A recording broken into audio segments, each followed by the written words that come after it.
Welcome back, Focus learners. Let's jump right into today's explainer, where we're settling into a deeply empathetic topic, Mary Magdalene's transformation from grief.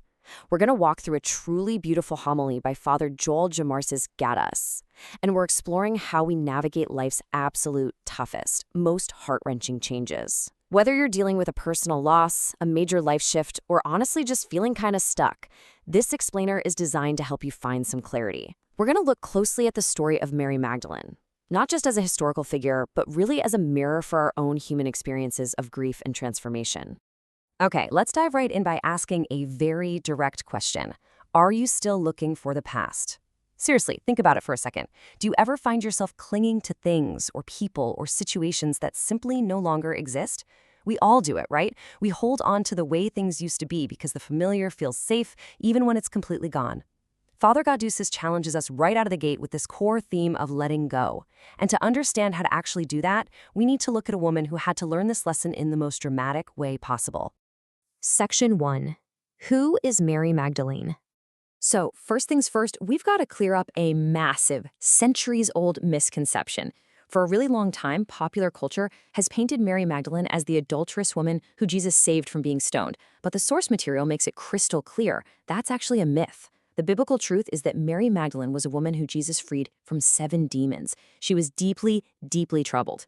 And Father Gaddis points out that this makes her incredibly relatable to us today. I mean, what are the demons we battle, you know? The demon of vice, fear, anxiety, sickness. She wasn't just some bystander. She was someone who experienced intense personal struggle and profound healing, which makes her reaction to loss just all the more human. Section 2. Pain versus suffering. Father Gaddis shares this brilliant little anecdote about a monastery that I absolutely love. Picture this. A massive typhoon hits, the winds are literally howling, and the roof of the monastery is actually being blown away. The young monks are in an absolute panic, running around totally terrified. But the oldest monk, he's perfectly calm. He just picks up a broom and starts sleeping.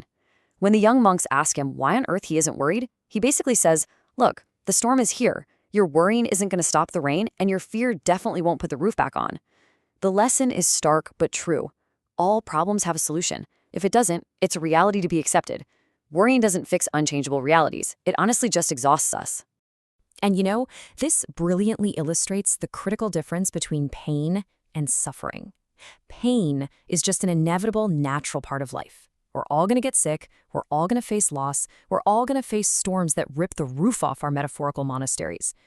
But suffering? Suffering is an optional state. It is caused entirely by our resistance to reality. We literally bring suffering upon ourselves when we stamp our feet and refuse to accept the truth of our situation. So, the crucial point boils down to this exact quote. Pain is inevitable, but suffering is often the result of resisting reality. Whenever we hold on to the past, whenever we refuse to accept that a chapter has officially closed, we're actively turning our natural pain into a prolonged, agonizing suffering. We're amplifying our daily heartache simply by fighting the truth. Section 3. Denying reality. Now, Father Gaddis grounds his ancient wisdom in some highly relatable, sometimes funny, and honestly, sometimes heartbreaking modern scenarios.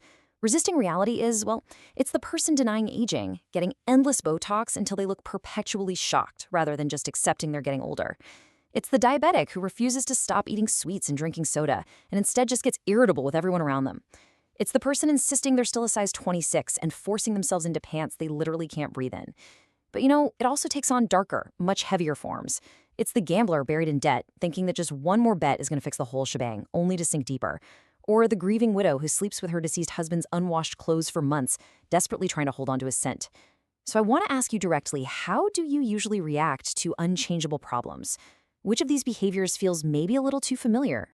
When we look at all these modern examples of denial, we have to ask ourselves the exact same poignant question that was asked of Mary Magdalene outside the tomb. Why are you weeping? Are you crying because of the reality of the situation?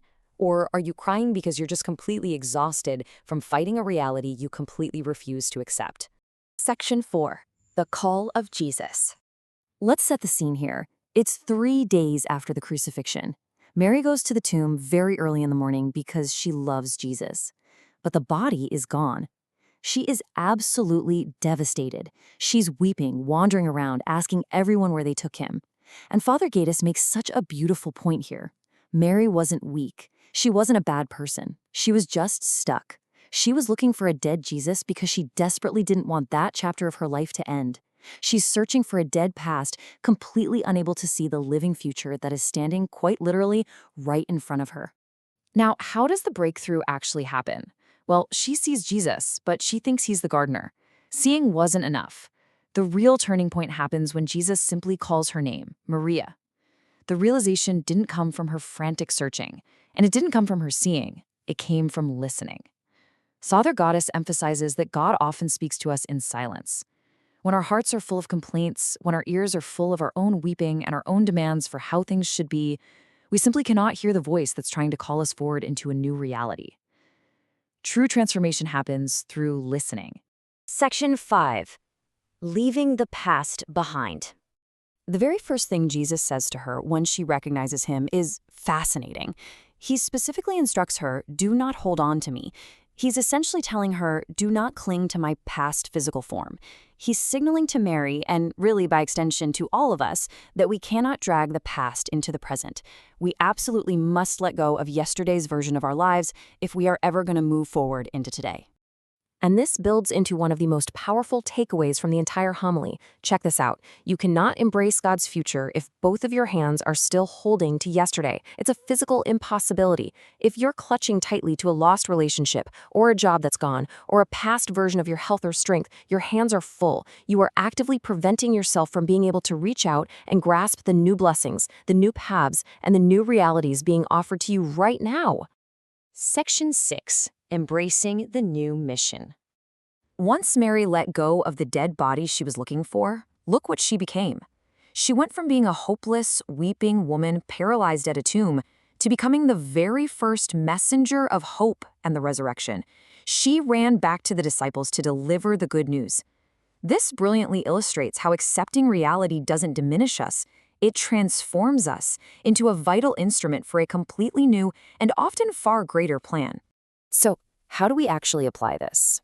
Father Garatutz's homily distills this complex emotional journey into 3 incredibly clear, actionable steps. Step 1.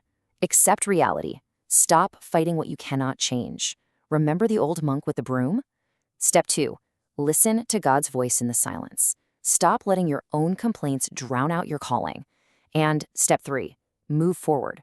Let go of yesterday so your hands are free to embrace the future. These are your essential tools for navigating your own seasons of grief or major change. We're going to close today's explainer with a question to carry with you. Are you ready to let go of yesterday and listen to your new calling? The past is gone, but your future is waiting for you to simply open your hands. Thank you so much for joining me for this deep dive. Take a deep breath, let go of what you can't control, and I'll see you next time.